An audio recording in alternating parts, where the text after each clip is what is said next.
It's Sunday morning. Good morning. Welcome to Breakfast with the Boys and our special Grey Cup edition. That's Canadian Super Bowl to you U.S. fans. We have Saskatchewan playing in there, so of course, Shawn is going to have to depart to go enjoy Grey Cup partying. Hopefully, Grey Cup winning. Oh, yeah. So, so that's sad for a change. It's not us here. We didn't make the playoffs this year. With ample reason. Anyways, we got a packed up show for you this week. Thank you for getting up early and joining us. It's early for us too. Even earlier for Shawn. What time is it? It's even earlier for me, yeah. 8? 9 o'clock. It's 9 o'clock in the morning here. Wow, on a Sunday morning. Yeah. Definitely it's espresso time. Anyways, how are you, Shawn? I'm doing pretty good. Hopefully even better tonight. So Yeah. Well, if the party goes well during the day, you won't even know about tonight. Yeah, exactly. Tomorrow. We've known people like that. Mike, over in Connecticut, how are you, sir? I am good. You were looking chipper over in Connecticut. It's bright. Mm-hmm. Probably won't be for much longer, but... Yes, thank you to the time change. We love that. Yeah. Now it's bright at 5 in the morning and dark at 5 in the evening. It's lovely. Perpetual darkness really works well for the winter seasons. But anyways, we've had preseason games. We have a little bit of news for you this week. We have another clip because it is, of course, Native American History Month. So, of course, we'd like to just continue along because every day we have clips up there trying to bridge the understanding of Native and non-Native and try and get everybody on the same page. And this is a wonderful time to do it. And, I put another little, look, Eduardo got up early with us. Good morning, Eduardo. Thank you for joining us. Thanks for joining us. Is it sunny in St. Augustine this morning? It must be. It's always sunny in Florida. Every show I watch, it's sunny. Anyways, to get on with what we're talking about, this clip that I'm going to show you this week is actually of the man himself, Alfie Jacks. And, of course, we call it Spirit of the Stick. And I hope you enjoy this. It really is informative. And, of course, we lost Alfie a couple of years ago, but his legend lives on. His sticks live on. And have a look and just take a look at this.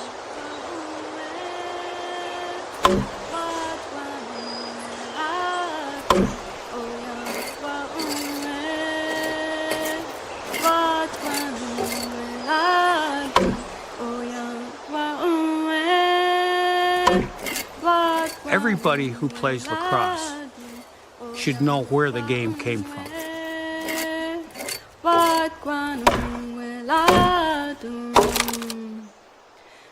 This game was given to our people by the Creator. It's part of who we are as a people. In this stick is the energy from that live tree. That energy is transferred from the person and the stick to this game of lacrosse, one living thing to another. I know when I first went to a game, my father was playing. My mother told me to sit there and watch the men play. She said, one day you're going to play lacrosse and you got to learn how, so you sit here and you watch these guys. Realizing the excitement, the power, the energy, it was a magnet. The stick drew me in.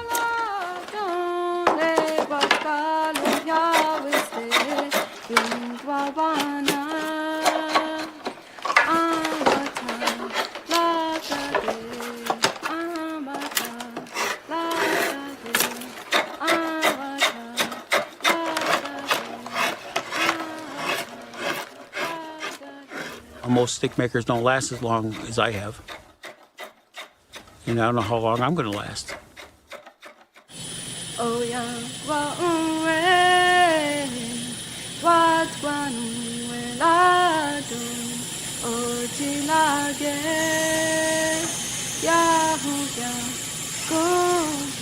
Our men are buried with their stick.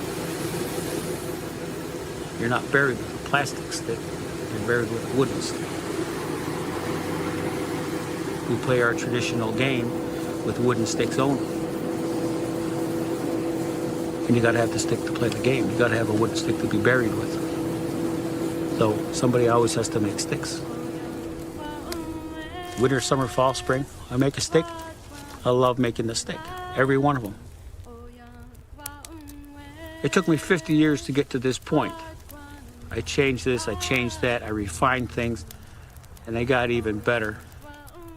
And I'm at the point right now where I thought I was 30 years ago, but I wasn't there yet. Hopefully I'm still learning, but I've refined the stick and I'm making a darn good stick now, which I think is good. It's up to my standard anyway.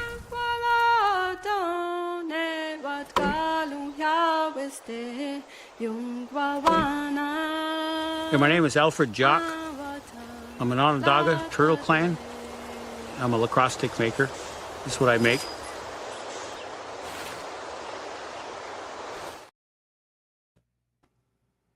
Pretty amazing. Pretty interesting. I've been lucky enough to be up in that area, in that shop, and interview Alfie, and got to really know him over a period of time, and really fantastic guy. Funny. Never takes himself too serious, but takes his craft very serious. So luckily he trained a number of people along the way, so the tradition continues with some fantastic stick makers. But every day we have clips going up about something to do with Native heritage, lacrosse, and how it interrelates with non-Native, and trying to bridge the gap of understanding. So please give it a look. It is on our Facebook page and on all the groups daily. So some really great stuff. And again, I really enjoyed doing this because I learned a ton and relearn a ton from stuff that I just plain forgot. And it's just tremendous. And to see everything goes in the struggle and the accomplishments and everything. So it's really worth. They're only a couple of minutes long. They're really worth the time. And give it a look. Anyways, just before we get rolling, of course, as always, just a reminder to everybody that our shows are viewed and streamed live across Facebook, Twitter, YouTube, and Twitch. And you can also catch it all on any shows on YouTube. Remember to hit subscribe, follow, and like buttons. Always share. Please enjoy our affiliates across the Stream Punk network, like Fly Like an Eagle, like Stream Punk Cinema, Stream Punk Combat, CFL, especially of late, because we've had all kinds of things with the parties this week over in Winnipeg with the CFL Grey Cup week and all the festivities. If you missed a show, no problem. You can catch everything on YouTube. Again, at Stream Punk Cinema, Stream Punk Combat, all across all the time for our entire library of shows, as well as interviews, retro games, press conferences, fights, anything you can think of. We've got on there, more coming all the time. Remember, you can stay up to date by visiting streampunkentertainment.com with great articles from our huge staff of contributors. Also, a reminder that the show is brought to you by 60. 60 is Canada's newest and most exciting sports uniform and teamwear brand, delivering top quality uniforms and teamwear that reflects the spirit and identity of each team. Their commitment to innovation and excellence sets them apart, ensuring that every customer experiences the perfect blend of style and functionality. Unleash your greatness with 60. Remember to add Lax Talk 10 on your order for a 10% discount on your order. And how do you get there? First off, you can go to the QR code in the center of your screen. Secondly, you can hit them on Instagram at sweet_60. Have a look at some of the great stuff that they have made and done and put together. You can hit Jim by email at info.sweet60@gmail.com, or go directly onto their website at www.sweet60.ca/60. Again, Lax Talk 10 for a 10% discount on your orders. Wee bit of news, and this one's actually a pretty big one, is that the NLL has lifted their suspension on Austin Stotts. He has been reinstated by the National Lacrosse League and will be eligible to play this season. My question to everybody is, where? I don't think San Diego has a spot for him anymore. I think they have moved on from the Stotts train. And I don't know. And that's, pretty high profile kind of guy. We know he's still got his legal troubles. So this may play a part, because if he's convicted, I don't think he gets over the border. So you put him to a Canadian team? Calgary? I know he wasn't crazy about flying to San Diego. Is he crazy about flying to Calgary? To imagine it'll be the same, probably not. Yeah. I know off air we had mentioned maybe Halifax as a destination, but I don't know that there's room for him there either. They already have Cody Jamieson, Dawson Thede, Jason Knox, Mike Robinson, and I'm sure there's probably others in training camp that are impressing that I'm missing right now.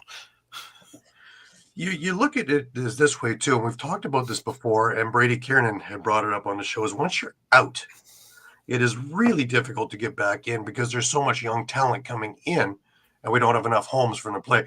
I give you, again, as I do every week, the Catoni brothers, both Holden and Tate, who don't have a home, and they are top quality players as well. And now you got Austin Stotts. You don't know what kind of mental condition he's in. You don't know what kind of physical condition he's in. He's just been reinstated after a tumultuous year and a half. And do you take the risk? And again, looking at these lineups, again, at training camps, where, I looked at the Colorado game last night that I was at against Toronto, and they had roughly on the Colorado squad twice the players that Toronto had on their squad, and Toronto was sitting a bunch.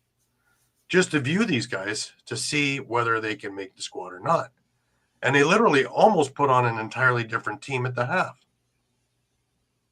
And to me, if you have that many players, like literally when I looked up in the gallery, there was, I think, 14 of them across the rail that weren't playing in one half or the other. That's crazy. That's crazy. That's showing me we definitely need more teams. But in the meantime, what do you do with the guys who don't have a place right now? You almost, it almost stops free agency. You don't want to get on the market because if you don't have a place, that might be it. Unless you are a top tier demand all over the place. Shawn, what you think? Yeah, I agree with everything you said there, Gary. And kind of looking back at the Austin Stott situation, I mean, there's so many factors, like you mentioned, like what kind of shape is he even in? The travel issue. Even if San Diego wants to sign him, if he's having legal troubles, that could, I'm assuming they have to have some type of visa to work in the States as a lacrosse player. That's probably in jeopardy. There's just so many issues, and I've heard a lot of uproar too about how the league could even reinstate him after his troubles that he's gone through. You take that for what it's worth. But yeah, and I mean, now that he's out, as you made the point, it's going to be hard to get back in now, especially with the young talent we're seeing. Exactly, and he wasn't the fleetest of foot before. And I look at San Diego has gone very quick, and I don't know if it's a fit there. I think around Buffalo has no use for him. Toronto has far too many players already.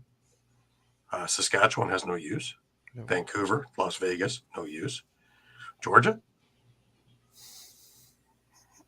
maybe, but then, like I said, his brother played there, so. Mm-hmm. What's his work status in the States, though? That's the other thing too, right? It might be limited to, does Ottawa need him? No. Oshawa? No.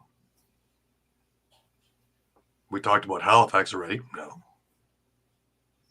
That creates a conundrum, which is probably why he didn't get signed the first day that thing came out. So it's all fine and good to say you're reinstated, but where are you going to play? Great talent when he's focused. But, like just look at the summer he was having when all this went down. He was leading the Six Nations team in points and goals. And this was in leg 2 of the three-peat so far.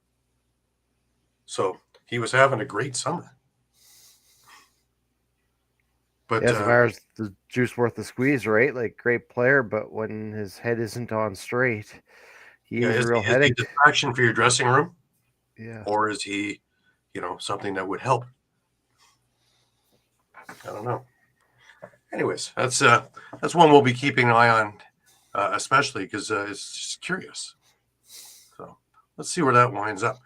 Also, it was released, interestingly enough, for the Olympics. It's coming, guys. The Olympic schedule for lacrosse for men and women. Of course, this is July of 2028. And the week of Monday the 24th through Saturday the 29th is where the games will be played. Men's will be played from 12 till 3. Women's from 7 until 10. That's kind of a kick for the East Coast if you're wanting to watch women's lacrosse, because that means it starts at 10 Eastern and finishes at 1 in the morning. So hopefully you have a lot of coffee the next morning if you're watching women's games. But on the 29th is the medal games. Men's 1:30 to 4, women 8:30 to 11. So, but it's over at Exposition Park Stadium in LA. So start planning towards that. You've got 3.5 years. But interesting, it's already out, and just shows you it's coming. It's coming. Now, we had some preseason games this week. We had one game on Friday, and that was Oshawa, and they got together with Halifax. And Oshawa won 8-7 with Dyson Williams being the hero with the overtime winner to give Oshawa a win in their preseason. We've never said that before, so there you go. They played again last night over at their new digs over at the Tribute Center in Oshawa. And very spirited evening. There were fights aplenty. Colton Watkinson got into one. Later in the game, there was a number of little brouhahas. I guess they were giving away the prize for fight of the night, so everybody tried to outdo one another. Ottawa wound up ahead, and they won 11-8. Looking at some of the highlights that I had seen on Twitter, man, the most beautiful goal was a Connor Kiernan behind the back shot, going across away from the net and catching the corner. It was just stunning. So lacrosse is back. And a good reception, too. Good reception out in Ottawa. Good. Awesome. That's good news for all the naysayers out there. It will be taken on very nicely. 2 weeks, and we have opening night. Friday the 28th is the first game of the NLL held in the Tribute Center, where Toronto and Oshawa will ignite their newfound rivalry. And hopefully it'll be a long, standing, lasting. I think everybody wins if they have that. And I bet you it'd be a home game for both teams, because you're going to have people from both sides in both arenas. It's just that close. Yeah. But speaking of Toronto, they had a game last night, and they played Colorado, and this was really a tale of two games. The first half was a bit of the Owen Hiltz show. He had 4 goals in the first half for Toronto, in which they took advantage of a lot of sloppy Colorado play and a lot of penalties. And it seemed as though every time somebody went to the box, the Rock put on a show. Chris Boucher also had a couple of goals and really looked great. I think he had 3 overall on the night. That was trumped altogether, though, by Andrew Q. In the evening, Andrew Q had 6 goals. Gee, do you think he's assimilated well with his new team? Yeah. I'd say so. Yeah. Yeah, he looked very comfortable out there. And, the second half Colorado team, because, again, they put – there had to have been 30 guys on the lineup. And they put a lot of fresh legs in the second half because they have to view all these guys.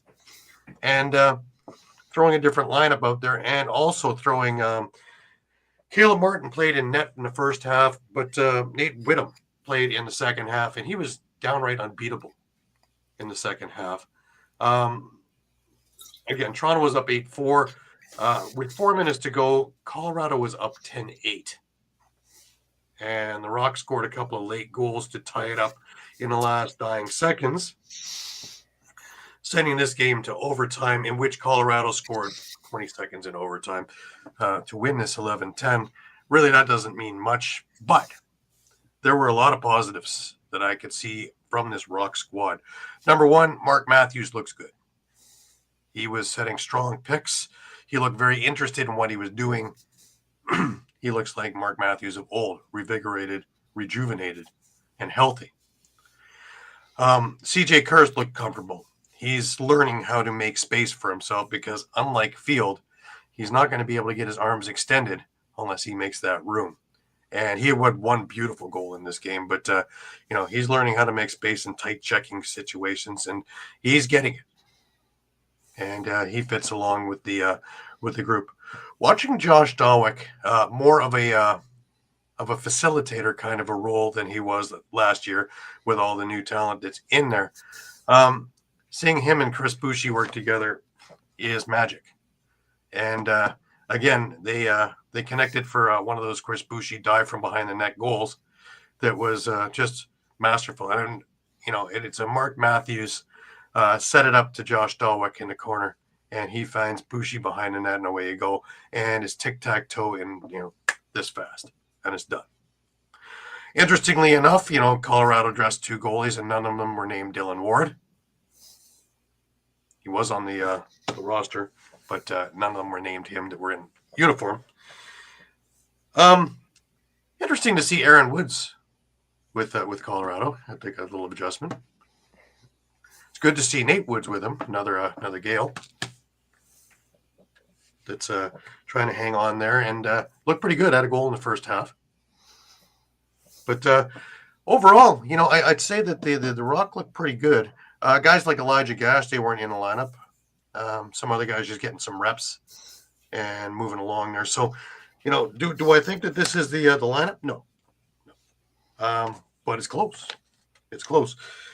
One of the guys who got my attention was Hugh Kelleher, a defensive guy. But boy, physical, but also can do the offensive thing. Was up there in transition. So there's a lot of, again, new invigoration in there. It's not the same Rock team that we've seen in years past. Now, do they fall back on habits? Yes, they do in the second half. So outside shooting that I'm so proud to watch. Love it. But, when you got guys like Owen Heltz who can do just about anything, not a big guy, but he's fast, he's rough and tumble, and he's got great hands. And let's say he had 4 last week, 4 this week. I'd say he's turning heads. It's also interesting watching Challen Rogers can, just go out the front door now. And he had a couple of goals in this game as well. But it's funny because they're a big team. They're a big team, like guys like Chris Weir, who are already big and tall. They just look average out there. Chris Boucher, he doesn't look tall out there. He's about 6'3". They're a pretty big team now. Then you watch, Josh Dawick and Owen Hiltz roll by. It's like, ooh, there they went. And they've got speed. So if they, Nick Rose looked good last night again too. After about the first 2 minutes, I think the first 2 shots beat him, and then after that, not much beat him. I think 2 more shots in a half. So once he got warm, he was rolling. Moving further. Anyways, guys, any thoughts? Colorado, again, watching Braden Saris, watching Warren Jeffrey, watching a little bit of Owen Ron and Will Malcolm. The interesting thing was Tim Edwards didn't take a face-off. They were trying other guys, I guess, to see who secondary could do it. So that was a little interesting. You can't possibly think that he's not going to be taking face-offs. Probably the premier guy in face-offs in the league. Mike, what do you think? Yeah, I mean, it certainly sounds like the Mammoth are gelling together pretty quickly. They've made a lot of changes on offense, probably more than any other team. Yeah, this offseason. So, and they sat some of their big guys too. Like Robert Hope didn't play last night. He was there. He was in shoot-arounds and early stuff, and he didn't play. The one interesting thing was AJ Mercurio. He took a penalty for boarding, and he got 5, but he went to the dressing room after that, and that was it. We never saw him again. So I don't remember hearing him get a game. So I hope he's not hurt in the deal, because I know Brad Cree took exception to that and made his presence known. But it was interesting that all of a sudden he was off, but it was never listed as 5 in a game. But I don't know if it's an automatic 5-minute boarding automatic game. Not sure. I don't know of any rules changes. Yeah. I wouldn't be against it if it was. Yeah. Yeah. Because there's no place for that. But interestingly enough, but to see Braden Saris also look very comfortable with Colorado. Ryan Lee, he was looking great. Did he stand out? No. Did he become a peg leg to it? No. He looked like he was very comfortable doing his reps out there. So there's a really a lot of upside, but boy, do they have a lot of players that they have to go through. And the next week and a half and watching the cutting and slicing of this unit is going to be interesting, because there's going to be some names out there that could very well help a lot of teams in the NLL. Yeah, I'd say I find that interesting that, depending on which team you are, you're already in either week 2 or week 3 of training camp, and we've seen very few releases so far. Yeah, really the biggest release we've seen has been Nathan Grennan. And then rumor has it he's hooked up with Rochester, which I can't see a place for him there. Actually, it's official. It's on their transaction page. He signed with Rochester 1-year deal. I don't see a place. Where are you putting him? That's probably unlike Vegas and Vancouver. That's probably the most stacked team in the league offensively. I don't know. Yeah. Not that I don't like seeing him in the league, because I think he's a great player. And he's got a lot of affiliation, especially with the Rochester Pats and all that. But it's just interesting that where are you gonna put him? There's too much talent to. If anything, it reinforces what we were just talking about with Austin Stotts trying to get back in now. Well, the guys sitting could form an all-star NLL team, right? The guys that are going to be cut can form a formidable team. Yeah, I mean, at this point, if you're any team, I think you got to wait as long as you can and see as much as you can out of which is all probably the what training camp. Yeah, I was gonna say that's probably why you're not know- seeing a lot of releases, especially teams that are playing those 2-3 exhibition games are probably waiting, get a couple games in to see where these guys stand before actually, not just cutting them after one, opportunity. Yeah. Now, moving along, we had Vegas and Buffalo at the KeyBank Center, and it's interesting. Buffalo got their first win of the preseason. They beat Vegas 12-10. The leading goal scorer in this game, Ryan Benesh. Fountain of Youth is still hitting him. Both McKay and Nielsen had 2 goals apiece. Scanlon, Byrne, Dooley, and Smith had the rest of the goals. For Vegas, Jackson Webster had 3 goals. Fraser, 2 goals for Las Vegas as well. Welcome back. Interesting. But Buffalo, we were concerned about them last week. Do we just kind of go, no? I'm more apt to do that anyways, but this might be more of a lineup. I mean, we can't. More of a lineup. You can't be screaming fire over, a preseason loss. It's just the way it happened, a 13 or whatever, 18-6 or whatever it was. It was just 8-1 at the half. It's like that's unbandit like. But interesting, because it's a pretty formidable foe, and it looks like they had their lineup in for Vegas. So Buffalo went at 12-10. Shows me that Buffalo is about a week away from the season starting. don't forget they actually get a home game to start this year, the 29th. They are raising their third banner in a row. So if you're anywhere near the Buffalo area, you may want to see what's left in tickets, because I imagine it'll be a full house again for the Banners to raise their third consecutive NLL championship banner. We had one more game this weekend. We had two more games this weekend. We have Georgia and Philadelphia getting together. And Georgia came away with a 13-9 victory. And there was a guy at the game, and I think he looked a lot like Pat Bernard, and he was heard saying,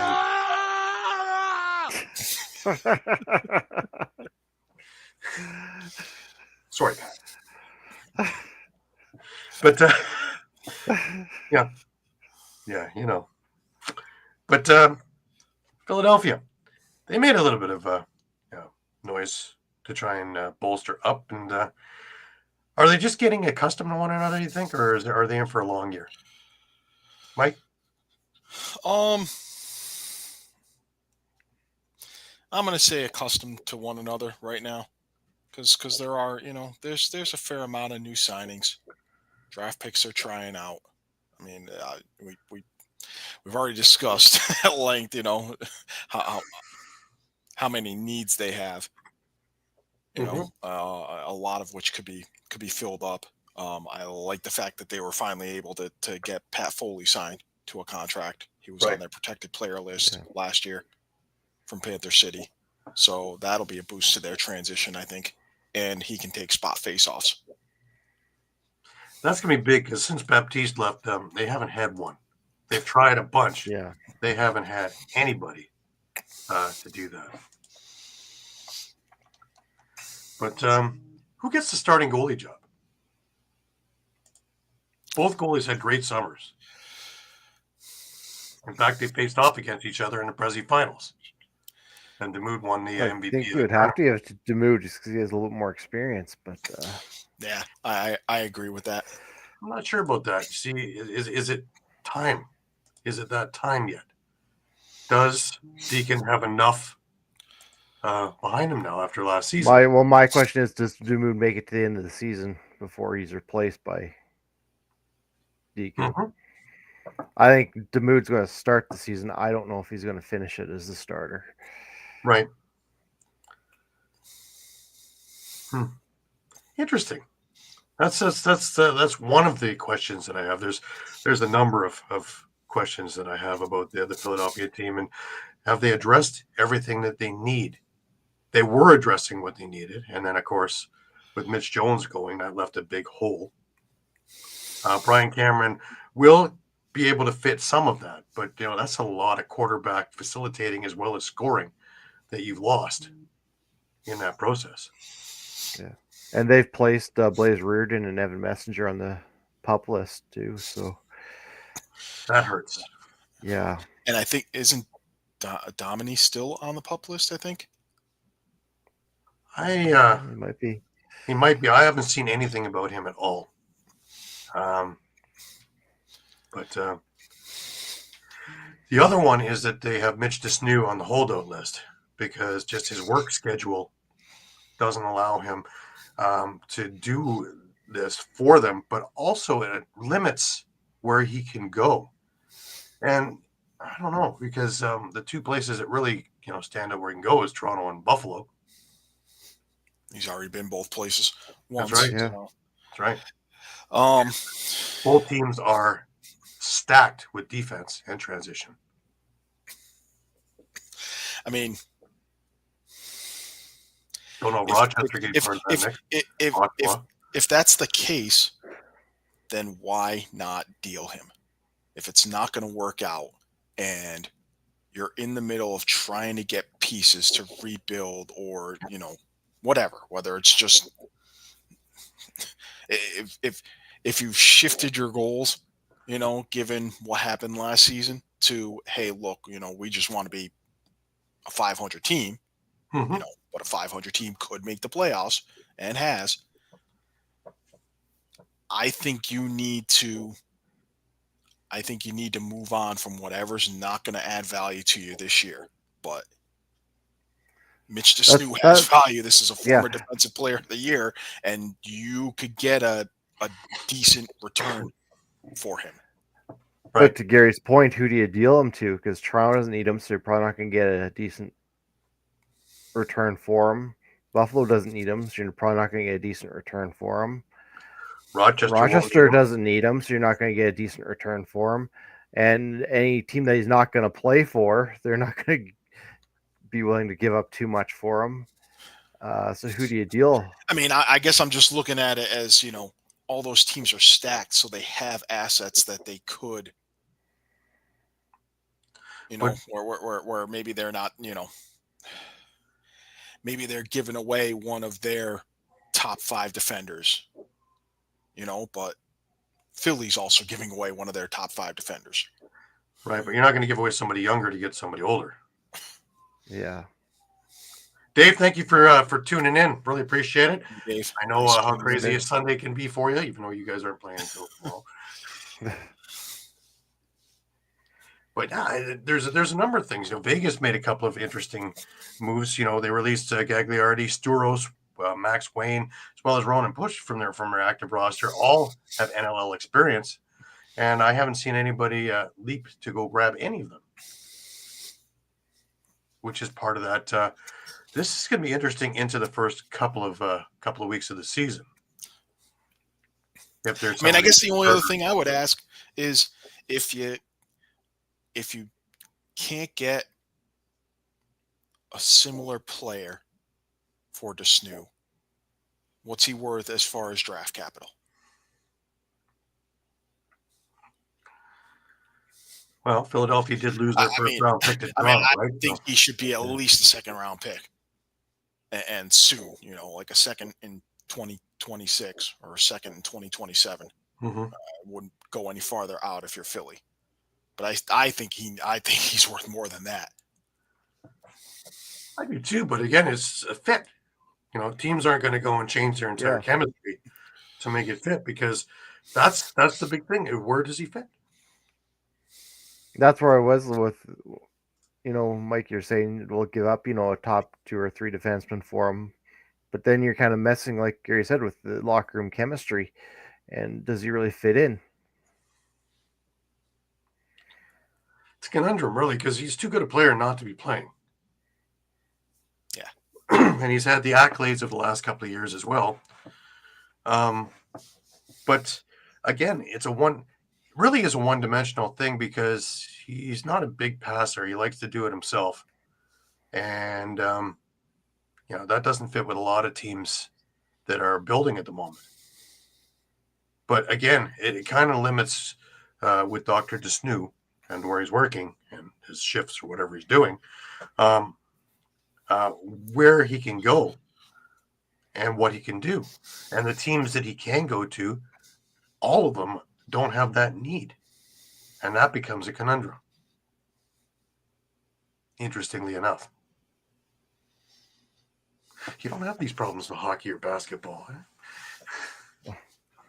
In for a penny, in for a pound, here's where you are. But it's going to be interesting. There's a few things. Jordan Sturos, that's, to me, a valuable commodity for a lot of teams. Now, I don't know if all of a sudden in the first week of December, these guys start getting picked up. But I'm still on the take. Katoni's a valuable commodity for a lot of teams. But, what can you say? Like, they're still not being picked up.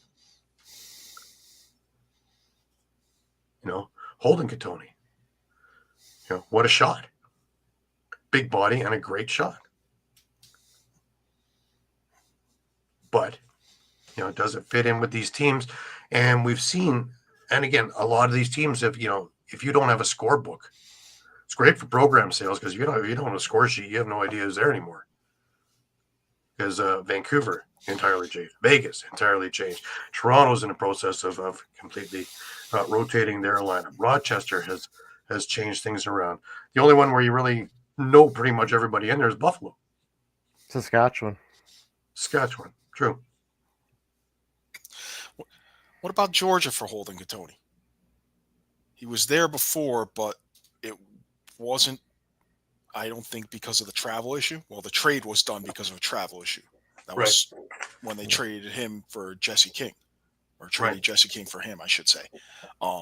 That was an issue where King needed to go back west, and I think Holden was in D.C. at the time or something like that. Right. But he ended up being available, I believe, in an expansion draft. So it was a kind of a numbers game with Georgia as far as who to protect at the time.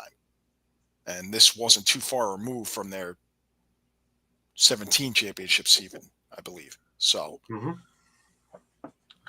But Georgia's made a fair amount of moves as well. Again, the biggest one, of course, was trading Andrew Q. And interestingly enough, I don't think they're done yet.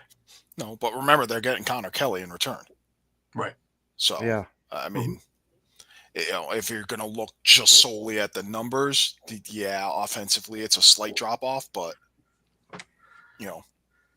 and we're seeing reports you're getting a solid righty forward. Yeah. And in Georgia, we're seeing the reports, Jeremy Thompson's not going to be back. Miles Thompson's not going to be back. There's going to be changeover. Yeah, and already they were starting to, need things last year, especially near the end of the year. And let's not forget, too, Lyle Thompson, Shane Jackson, they're starting to get up there. I believe Shane Jackson's already of an age where he could decline a franchise offer. Right. And Lyle is just about there if he's not there already. You got guys like Brian Cole also has been there a long time now too. Yeah. Yep. Stalwarts, but I don't think Brian played the summer ball this year, did he? How much longer will guys like Manley, Jordan McIntosh play? They've been in the league a while too. Yep. So they're coming to the end of the era of that particular Swarm team. So do they pull a shoot there and start getting younger? You got guys already there that have been waiting for their opportunities. But if things look really enticing, did they pull it? And would Georgia be in the new travel plans? Would he be able to? I don't see why not, because it's a hub, right? There's no extra connections. Toronto to Georgia to Atlanta is a couple of hours and that's it. Yeah. Yeah. And I think it's an hour to the arena. So I don't think that's an overly crazy ask to stay in the league. What are you asking for in return if you're Philly?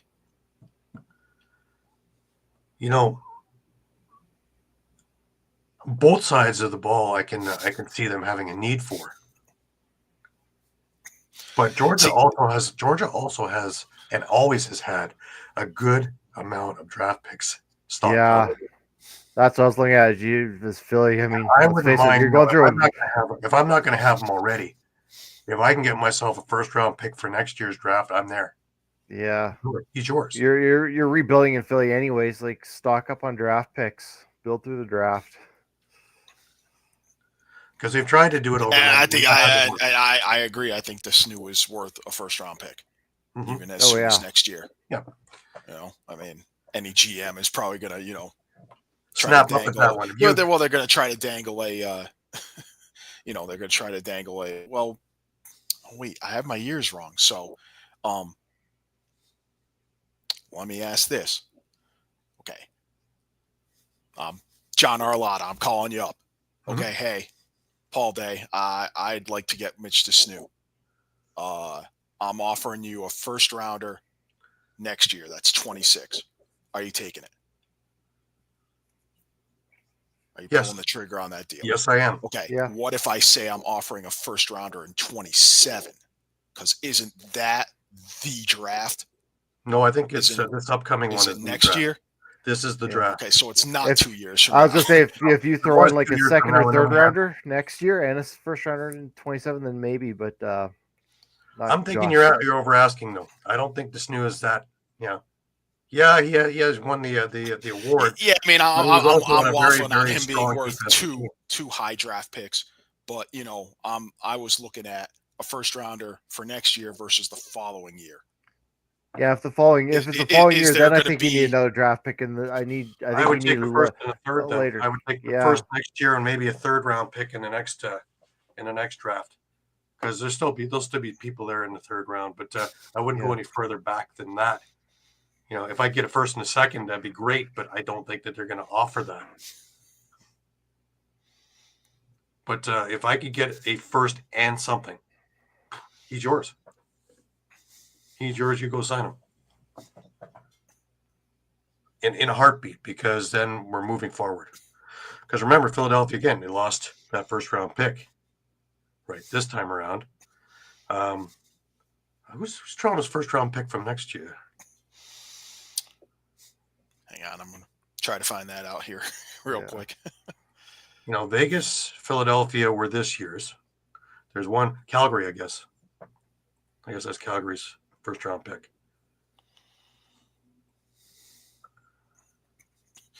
2026. All right, so I've got.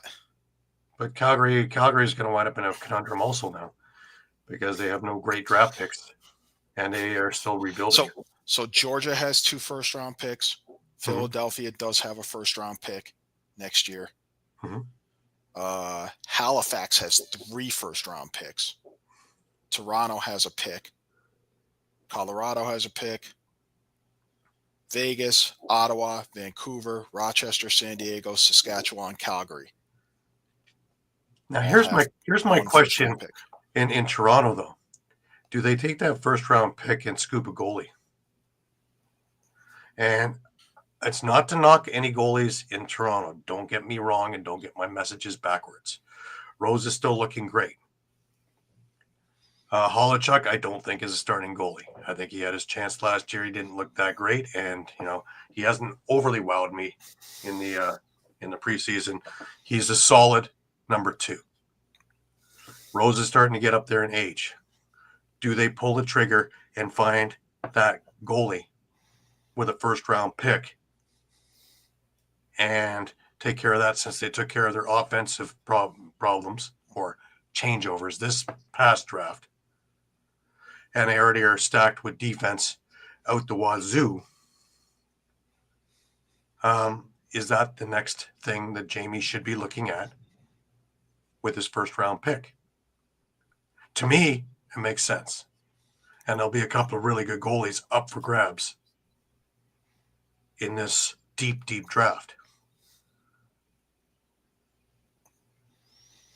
Am I off or am I on?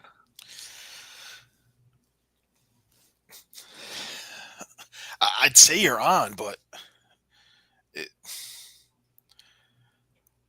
more and more, it almost feels like the Rock are maybe being held hostage to some extent by Nick Rose.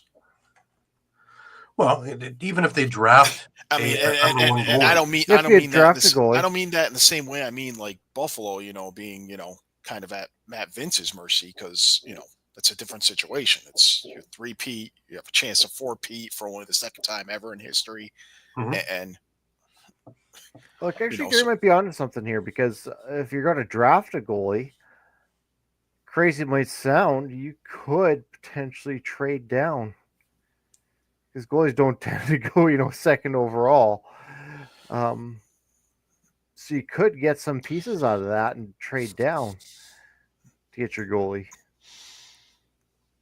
Yeah, that's a very good point. And then you win on all aspects. But again, that's the time, and you don't need to play him next year, right? You can cultivate him. Look what Buffalo's doing with Konstantopoulos. He's going to be their next goalie. And they even have one further down the road with what they drafted last year. So they have control of a couple of top-notch goaltenders down the chute. Chugger's no dummy. So it's not going to be that, oh my God, Matt Vince, we have to start from scratch now. You have Orleman there in the organization. who is a capable number 2. You have Konstantopoulos, who's still learning the craft and honing it to, he's got 2 Minto Cup finals under his belt now. So that's a pretty good learning curve in a really great organization. Now you also have, his name eludes me for some reason, in there as well, and he's going to be learning the craft, and he's still under control as a junior. So, why can't Toronto start doing that instead of the, oh my God, who's on the market now? Because really, I think that's what hampered it this time around when you were looking around, and Nick Rose was the best option out there of all the goalies that were out there. Is it Risa Goa or get Nick Rose? I don't think that's a much thought needed in that one. You got a guy who's going to go into the Hall of Fame. But, the big one always seems to be the elusive one, right? Now, the theory that I have in Toronto is, can you build a defense structured to cover the weak points of Nick Rose's game? Kind of like Buffalo did with an aging Matt Vince. Right? Yeah. Now, Matt Vince is still fantastic. Nick Rose looked great last night. Nick Rose is actually looking, nimble as he's running up and down the floor. Tell you the truth. From the Nick Rose that got here in 2012 or 13 to the Nick Rose is here in 2025, this one I would take over that one. Honestly. Yeah. And I guess I should correct myself. I said Toronto at number 2 is on this list here. We really don't know where Toronto's picking, but if it ends up a high draft pick, there's always that possibility. Or, they could draft a goalie. So I should correct myself. I apologize on that. But it's just it's the point of, do you start looking to the future in that? We look to the future and everything else. You lock up, guys like Owen Hiltz. You lock up T.D. Erlin. You locked up for a couple of years now when he gets back healthy, and you have a viable, top-ranked face-off guy, because you can't do without one. That's pretty obvious. You've got C.J. Kirst. You've got a couple of other guys. A lot of youth in here. You got decent veteran leadership with Chris Boucher, Dan Craig, Mark Matthews in there. Your defense has been strong the whole way through, and there's a couple of names that we've added in there that have kept it strong and top flight defensemen. Transitionally, you look good. A healthy Latrell Harris, Phil Mazuka is in there. Challen Rogers can go out of either door. So you're pretty set over there. The one thing that it seems to be an afterthought is the goaltending. Well, Nick's there, so I don't have to worry about it. I guess the only thing with drafting a goalie is, because it's an unknown commodity, yet it may not work out. You may have another Holochuk, and you're just back to square one. True, but if you don't pick one, you definitely don't have one, do you? That goes back to that Gretzky thing, right? You miss 100% of the shots you don't take. Yeah. You have to leave it up to your scouting. And what you see, you're there. All these guys are in Ontario. They can see any one of these games. The ALL is just up the street. You can watch any one of them during off season if they're not playing.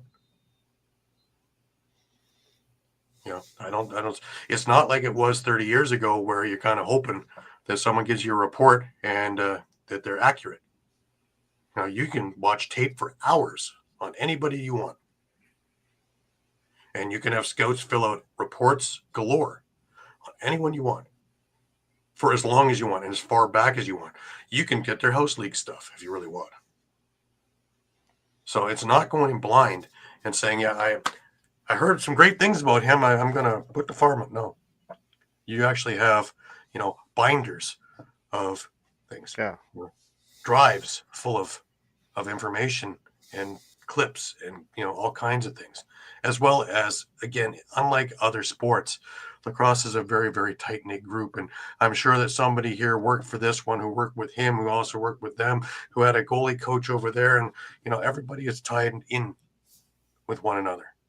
And that's the world out, and as the rest of the world develops, there's going to be, not just North America that is a place for us to look for these names. As Europe gets further along, nobody thought European hockey would ever amount to anything in the NHL if we're going back into the 70s. You had a Solming and a Hammerstrom and Hedberg, Nielsen, and that was it. Now look. If it's not 50-50, I'm shocked. Evolution. And Lacrosse is a little behind on that one, but evolution. And it's coming. And especially the more global the game gets, and the more people and the more eyes get on the game, and the more the programs start building in these places, and there's programs building all the time from former North Americans heading out to Europe, heading out to Africa, heading out to, you name it. And as things go, it doesn't happen, won't be tomorrow, won't be next week, won't be in 5 years, but it will down the road be something that is, and again, with, the internet and everything like that, it's there. Go ahead, Mike. I was going to say, we've already seen it with, I'm sorry, his name escapes me, Nakamura. Mm-hmm. A couple of years ago, tried out for the Rock. Yep. So, and he Coach, wasn't far off from. I think he made it to almost to final cuts. So, and Coach is still a big part of the ALL, and he is doing an awful lot in bringing a lot of the Japanese players. I had him and 4 of his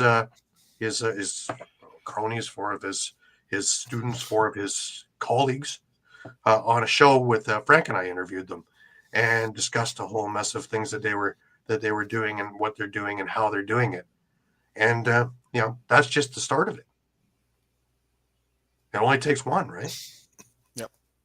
Yeah. And, you want to talk about a student of the game. He's a prime example. I see him at a lot of the Rock games. I see him at Brampton games. I see him in the ALL. He's everywhere. And if you go on to his Instagram, you'll see that he is constantly training with, and, he's got the other guys in there. And how much more do you want to sell the game? Right. So I'd say it's in good hands. But just food for thought, really, is all I really wanted to bring on that one.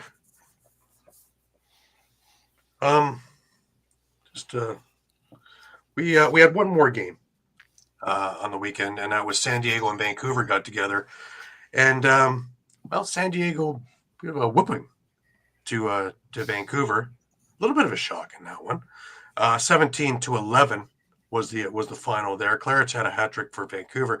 I'm assuming, because I don't have the stats from that game, that Del Bianco did not play much, if at all. It just seems very un-Del Bianco-ish to have 17 goals go in. So, do I read anything into it? A little bit. I read more into it on the San Diego side than I do onto the Vancouver side. And if we thought that San Diego was ailing a little bit for missing this or losing that, no, I think that they took the direction and decided to go here, and that's where they're going. And full throttle. And the Wrigley area looked good. And, again, it's the West Coast thing where out here we don't get a lot of information, and the games are in odd times and odd things. So to see that is great, but we don't get a lot of information to compare it with. Yeah. What do you think, Shawn? What do you think? I was actually going to say, you know what? Actually, I was looking through the transactions, and San Diego made, I'm going to say, an interesting move. We all know Oreg's going to be the starter, but they signed Steve Fryer to a 1-year deal. That's interesting too, right? Yeah, is he possibly Now they lost the Poulin. backup? Yeah. Well, they lost Poulin. Poulin's not around, right? Yeah. yeah. And I'm gonna guess Redlick is not ready yet. I would assume, yeah. Maybe needs another Yeah. year in juniors or something. No, So- Watson's still a goal coach there, right? The goalie coach? That I'm not sure of. Because if there's anybody that would right the ship with Fryer, that would be Bob Watson.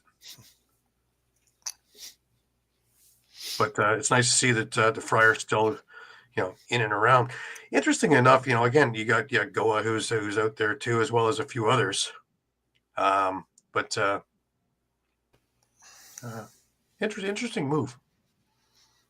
Yeah, a I kind little bit of insurance, but again, that's another one that's like Holochuk in Toronto. If your starter goes down, I don't know. But the rest of the team looks pretty solid,